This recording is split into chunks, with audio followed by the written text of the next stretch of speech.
Hello everyone, you are welcome with Dr. Veerpal Singh in our today class, and our today class topic is practical chemistry. जी हाँ, chemistry के theoretical concept को हम अच्छे से समझने के लिए प्रैक्टिकल करते हैं, और प्रैक्टिकल के अंदर हम दो प्रकार के, जैसा कि हमने पहले बताया था कि क्वालिटेटिव एनालिसिस और वॉल्यूमेट्रिक एनालिसिस करते हैं।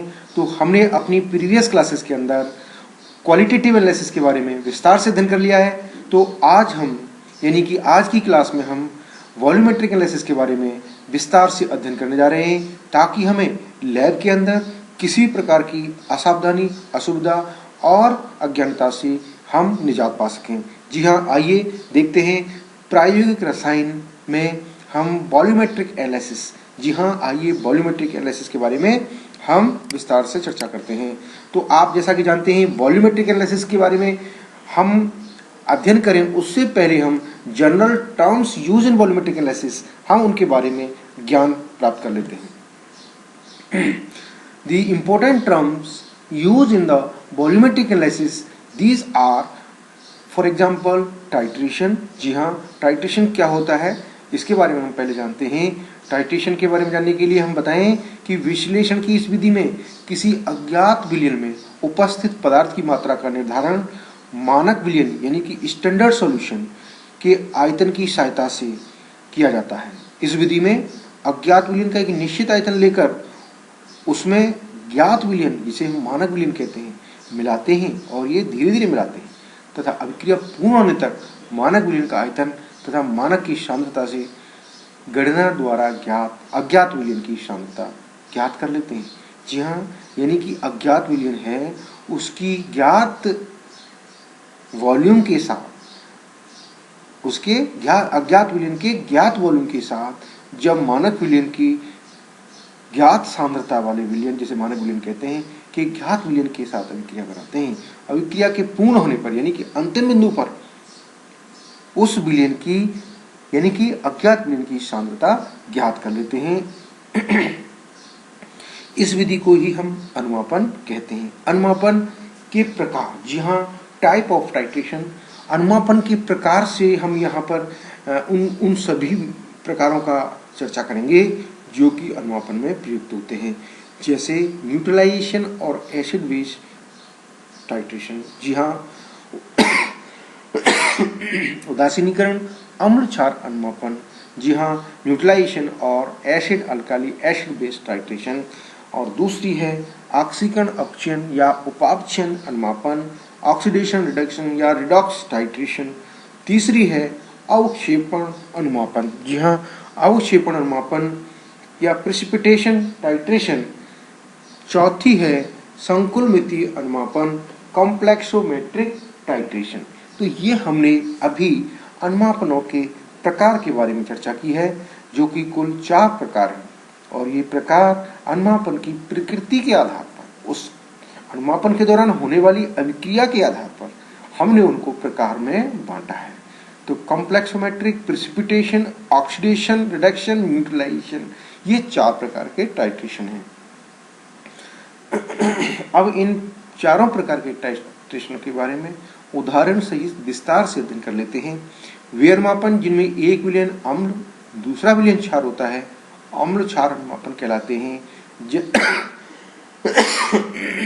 जैसे ऑक्सैलिक अम्ल तथा सोडियम हाइड्रोक्साइड विलयन के साथ अनुमापन।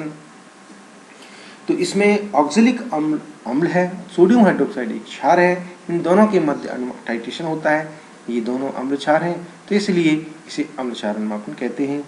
दूसरा है ऑक्सीकरण अपचयन यानी रिडॉक्स टाइट्रेशन। इस अनुमापन में जिसमें एक पदार्थ ऑक्सीकारक, दूसरा पदार्थ अपचायक होता है, ऑक्सीकरण अपचयन अनुमापन कहते हैं। और इसके उदाहरण हैं पोटेशियम परमैंगनेट ऑक्सीकारक के रूप में, और फेरस सल्फेट अपचायक के रूप में अपचायक विलयन के रूप में प्रयुक्त होता है। तीसरी है अवक्षेपण अनुमापन, प्रेसिपिटेशन टाइट्रेशन। वे अनुमापन जिनमें 2 पदार्थों के विलयन परस्पर क्रिया करके अवक्षेप बनाते हैं, अवक्षेपण अनुमापन कहलाते हैं। जैसे सिल्वर नाइट्रेट तथा पोटेशियम क्लोराइड विलयन के मध्य अनुमापन में सिल्वर क्लोराइड का श्वेत अवक्षेप आता है, इसलिए इसे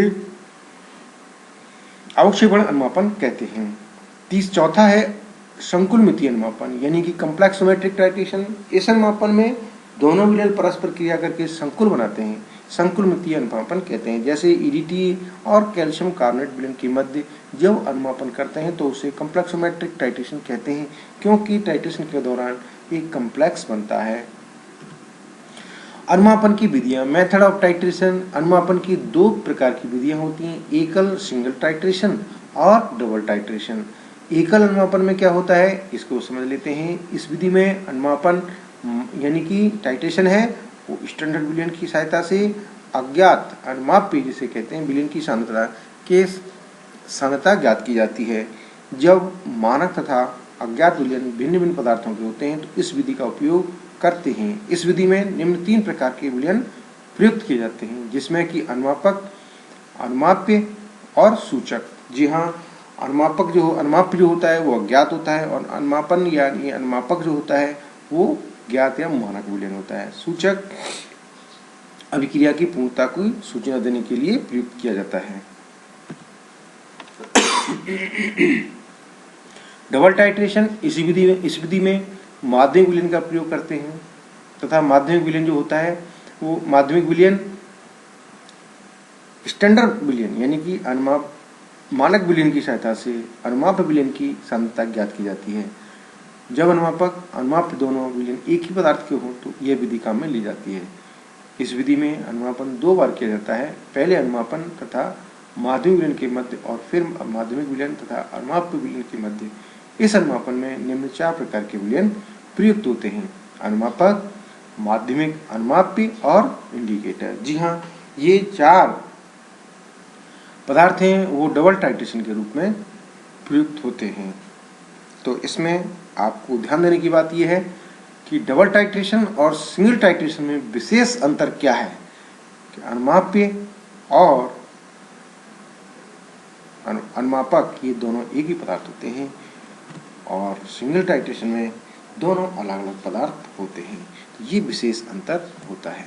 तो इस प्रकार से हमने अभी देखा कि इस क्लास के दौरान हमने वॉल्यूमेट्रिक एनालिसिस के अंदर प्रयुक्त होने वाली जनरल टर्म्स और उनकी विवरण के बारे में विस्तार से अध्ययन किया। स्पेशली टाइट्रेशन के बारे में हमने विस्तार से अध्ययन किया। तो मैं आज की क्लास अटेंड करने के लिए आपको थैंक यू कहने से पहले एक बार याद दिलाऊंगा कि आप प्लीज़ मेरे ई लेक्चर्स को सुनना और समझना है, देखना है तो मेरे यूट्यूब चैनल को ज़रूर सब्सक्राइब करें और लाइक करें। और यदि सूचना प्राप्त करनी है, समय पर मेरे लेक्चर्स की सूचना आपको मिल जाए तो आप उसे बेल आइकन दबाना ना भूलें। Thank you very much.